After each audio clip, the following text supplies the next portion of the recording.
Hi hello welcome to Tamil movie reviews. இன்றைக்கி நம்ம எந்த படத்தை பற்றி பார்க்க போகிறோன்னா, ஒரு Hollywood family drama fantasy adventure movie பார்க்க போகிறோம். படத்தோட பேர் வந்து ஸ்னோ ஒயிட்.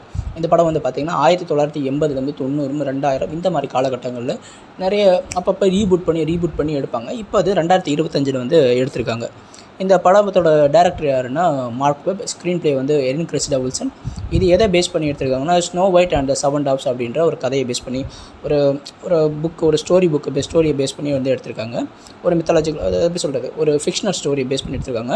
இது ப்ரொடியூஸ் பண்ணது வந்து மார்க் பிளாட் அண்ட் ஜாரட் லெபாஃப். அப்புறம் வந்து சினிமாட்டோகிராஃபி யாருன்னா மேண்டி வாக்கர். அப்புறம் எடிட் பண்ணது வந்து Mark Sanger and Sarah Broshar. Music பண்ணது வந்து ஜெஃப் மாரோ, அப்புறம் லாரி மூரி அண்ட் ஃப்ராங்க், அப்புறம் சர்ச்சில், அப்புறம் பேசிக் அண்ட் பால். அப்புறம் வந்து ப்ரொடக்ஷன் கம்பெனிஸ் வந்து வால்ட் டிஸ்னி பிக்சர்ஸ் வந்து பண்ணியிருக்காங்க. அப்புறம் மார்க் பிளாட் ப்ரொடக்ஷன்ஸ் பண்ணியிருக்காங்க. டிஸ்ட்ரிபியூட் பண்ணது Walt Disney Studios and Motion Pictures வந்து டிஸ்ட்ரிபியூட் பண்ணியிருக்காங்க. இதோட கேஸ்டிங்ஸ்லாம் நம்ம பார்த்துடலாம். அது வந்து ஸ்னோ ஒயிட்டாக நடித்தது வந்து ரேச்சல்னு சொல்லலாம். அப்புறம் வந்து ஈவில் குயினாக வந்து கேல்காட். பார்த்தீங்களா குடும்பியை? ஈவில் குயின் வந்து கேல்காட் வந்து பண்ணியிருக்காங்க. அப்புறம் வந்து ஜோனாத்தான் வந்து ஆண்ட்ரூ பர்னாப். அப்புறம் கிரம்பி வந்து மார்டி கிளப்பா அண்ட் ஹன்ஸ்மேன் வந்து அன்சு காபியா அண்ட் டான்ஸர் வந்து மிஸ்ஸா கோய்டி. அப்புறம் வந்து சார்ல்ஸ் கேலி டான்ஸர். அப்புறம் ஆண்ட்ரூ பார்த் ஃபீல்ட்மேன், அவர் வந்து டோப்பி. அப்புறம் கோலின் மெக்கல் ஃபேர்னோ. அப்புறம் இன்னும் பல பேர் வந்து இந்த படத்தில் வந்து நடிச்சிருக்காங்க. அந்த செவன் டாப்ஸாக வந்து நிறைய பேர் நடிச்சிருக்காங்க. இந்த படத்தோட கதை என்னென்னா, ஒரு ராஜாவ ராணி, அதாவது ஒரு யூரோப்பியன் கண்ட்ரீஸில் அந்த ஏரியாவில் நடக்கிறதா நீங்கள் நினச்சிக்கோங்க, சரிங்களா? ஸோ அப்போ வந்து ஒரு ராஜா ராணி இருக்காங்க. பெரிய கோட்டையில் பெரிய கோட்டை வச்சுருக்க ஒரு ராஜாங்கம். அங்கே மக்கள் எல்லாருமே ரொம்ப சந்தோஷமாக வாழ்கிறாங்க. அப்போ வந்து ஒரு பனி காலத்தில் வந்து ராஜா ராணிக்கு வந்து ஒரு குழந்தை பிறக்குது. அந்த குழந்தையோட பேர் வந்து ஸ்னோ ஒயிட்னு வச்சிடுறாங்க. அந்த குழந்தை வளரும்போது சந்தோஷமாகவும் ஊர் மக்களுக்கு இடையிலும் ஒரு ராணின்ற அந்த பொண்ணு அப்படின்றத திமிர் இல்லாமல் ஊர் மக்கள் இடையில வந்து சந்தோஷமாக வாழ்ந்துட்டு வர. ஸோ ஓடி பாடி விளையாட்டு வர. அப்போ திடீர்னு பார்த்து அவளுக்கு அப்போ அந்த 8 வயசாக இருக்கும்போது அவங்க அம்மா திடீர்னு வந்து இறந்து போயிறாங்க. ராணி இறந்து போயிறாங்க. அப்போ ராஜா வந்து ஒத்தையாக தான் இருக்கார். ஸோ ராஜா வந்து தனிமையில் இருக்கிறதுனால, பொண்ணு வந்து அம்மா இல்லாத ஒரு சோகத்தில் இருக்கிறதுனால ராஜா வந்து வேற ஒருத்தையை கல்யாணம் பண்ணுவார், கேல்காட்ன்ற.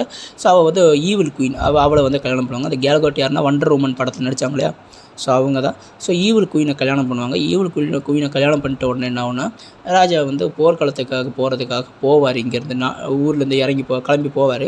போனவர் தான் திரும்ப வரல.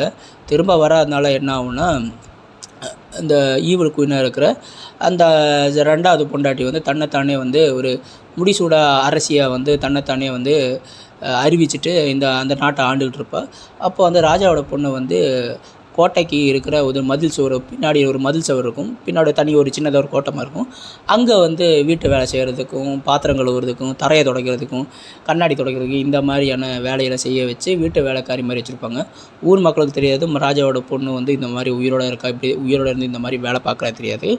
ஒரு கட்டத்துக்கு மேலே என்ன ஆகுன்னா, அவள் வந்து திரும்ப ராணி ஆனாளா இல்லையா, ஸ்னோ ஒயிட்ன்றவ ஊர் மக்களுக்கு தெரிஞ்சாலா இல்லையா, அவள் நாட்டை ஆண்டாளா இல்லையா, அவள் அப்பனுக்கு என்ன ஆச்சு, அப்புறம் அவளுக்கு வந்து இந்த மாதிரி ஒரு சாபக்கேடான வாழ்க்கையிலேருந்து அவள் விடுபட்டாளா இல்லையா அப்படின்றத மாதிரி தான் மீதி கதை.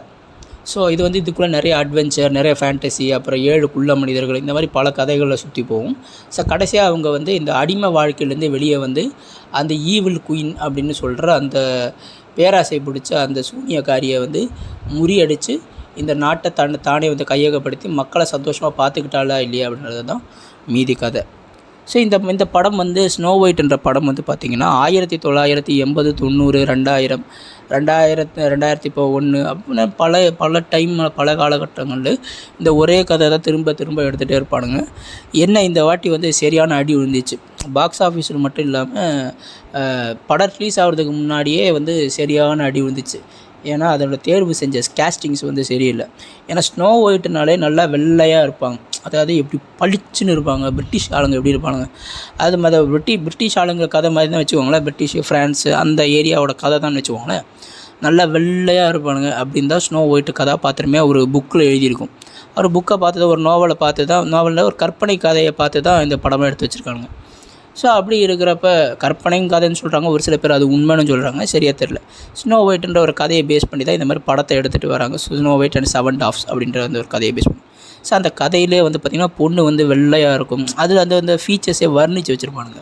ஆனால் இந்த படத்தில் வந்து பார்த்திங்கன்னா ஒரு மெக்சிகன் ஆக்ட்ரஸை வந்து கொண்டு நடிக்க வச்சாங்க, கொஞ்சம் கருப்பாக இருக்கிறனால.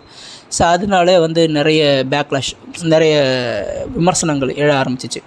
யார் இந்த படத்தில் நடிக்க போகிறா அப்படின்ற அந்த லிஸ்ட்டு, அந்த நடிக்கிற லிஸ்ட்டு வந்தோடனே நிறைய விமர்சனங்களாச்சு. அதுவும் இல்லாமல் கேல்காட்டை வந்து ஒரு பெரும் பேரழகியான கேல்காட்டை வந்து வில்லியாக போடுறது வந்து யாராலையும் ஏற்றுக்கவே முடியல, சகிச்சிக்கவே முடியல. இன்றைக்கி வரைக்கும் ட்ரால் பண்ணிட்டு தான் இருக்காங்க, இப்போ வரைக்கும் ட்ரால் தான் பண்ணிகிட்ருக்கானுங்க. எப்படி அதை வந்து கேல்காட்டை வந்து நீங்கள் எப்படி வில்லியாக போடலாம் அப்படின்ற மாதிரி அந்த ஒரு துணியில் தான் போகுது. ஸோ இப்போ கேல்காட் வந்து பார்த்திங்கன்னா நான் வந்து ஃபாஸ்ட் அண்ட் ஃபியூரியஸில் பார்த்துறேன். பிக்னி மாடல் ட்ரெஸ்ஸில் வருவாங்க, செம்மையாக இருக்கும். அதே சமயத்தில் வண்டர் உமன் படத்தில் கூட ரொம்ப பயங்கரமாக அவ்வளோ அழகு. வண்டர் உமன் தான் பயங்கர ஃபேமஸ் அவங்க. ஸோ வண்டர் உமன் படத்தில் வந்து பயங்கரமாக இருப்பாங்க பார்க்குறதுக்கு. ஸோ அப்படிப்பட்ட கேல்காட்டை வந்து இந்த படத்தில் போட்டு துவைச்சி சின்ன பின்னமாக்கி நாசம் பண்ணிட்டானுங்க. இது வந்து குழந்தைக்கு ஏற்ற மாதிரி படம் மாதிரி எடுப்பானுங்க பார்த்தா அதுவும் எடுக்கலை. சரி, அடல்ட்டுக்கு ஏற்ற மாதிரி அதை எடுப்பானுங்க பார்த்தா அதுவும் எடுக்கலை. யாருமே பார்க்க முடியாத மாதிரி தான் எடுத்து வச்சுருக்கானுங்க. என்னை பொறுத்த வரைக்கும் பசங்களோட போகலாம், போய் பார்த்துட்டு நாம் போய் தூங்கிட்டு தான் வரணும். பசங்க உட்காந்து பார்த்துட்டு கை தட்டிகிட்டு இருப்பாங்க, சிரிச்சிட்டு இருப்பாங்க, அவ்வளோதான். மற்றபடி வேறு ஒன்றும் இல்லை. பசங்க தொலைஞ்சு போயிடக்கூடாதுன்னு சொல்லி கையை பிடிச்சிட்டு அவங்கள கவனிக்கலாம். படத்தை பார்க்க முடியாது, அவங்க என்ன பண்ணுறாங்கன்னு கவனிச்சிட்டு இருக்கலாம், அவ்வளோதான். அவங்க சந்தோஷத்தை பார்த்து நம்ம கவனிக்கலாம், சந்தோஷப்படலாம், அவ்வளோதான். படத்தை பார்க்குற அளவுக்கு ஒன்றும் இல்லை. சின்ன பசங்களுக்கு எடுத்த படம் மாதிரி தான் தோணுது. ஆனால் சின்ன பசங்க கூட பிடிக்குமான்றதே சந்தேகம்தான். அந்த அளவுக்கு தான் படம் இருக்குது. ஸோ அதாவது கேல்காட்டை வந்து அசிங்கமாக காட்டணும், அதாவது ஸ்னோ ஒயிட்டை வந்து அழகாக காட்டணும். என்ன பண்ணணும், வில்லியாக இருக்கிற கேல்காட்டை அசிங்கமாக காட்டணும். எவ்வளோக்கு எவ்வளோ கேல்காட்டை அசிங்கமாக காட்ட முடியுமோ அவ்வளோக்கு எவ்வளோ வேண்டுமே காமிச்சு வச்சுருக்கானுங்க. அவ்வளோ கேவலமாக கேல்காட்டை அவ்வளோ கேவலமாக காமிச்சு வச்சுருக்காங்க. படம், ஸ்க்ரீன் ப்ளே, ஸ்டோரி எல்லாம் பரவாயில்ல, ஓரளவுக்கு போகுது. டிஸ்னியோட முஃபாசாவுக்கு தான் பெரிய ஹிட்டு என்னை பொறுத்த வரைக்கும். அதுக்கப்புறம் வந்த இந்த டிஸ்னி படம் வந்து அவ்வளோவா வந்து போகலை என்னை பொறுத்த வரைக்கும். ஏன்டா போனன்ற மாதிரி ஆச்சு. கிட்டத்தட்ட எனக்கு 400 500 கிட்ட வேஸ்ட்டாக போச்சு. எதுக்கடான்னு படம் எல்லாத்தையும் சும்மாவே பாட்டு பாடிட்டு இருக்கானுங்க. படம் கேஸ்டிங்ஸ் எதுவுமே சரியில்லை. ஸ்னோ ஒயிட்டை உண்மையாக வந்து நான் வந்து ரேசிசம் நானே கருப்பு தான், நான் ரேசிசம் பார்க்குறேன் அப்படின்னு இல்லைன்னு சொல்ல. ஸோ அதுக்குன்னு ஒரு நியாய தர்மம் வேண்டாமா?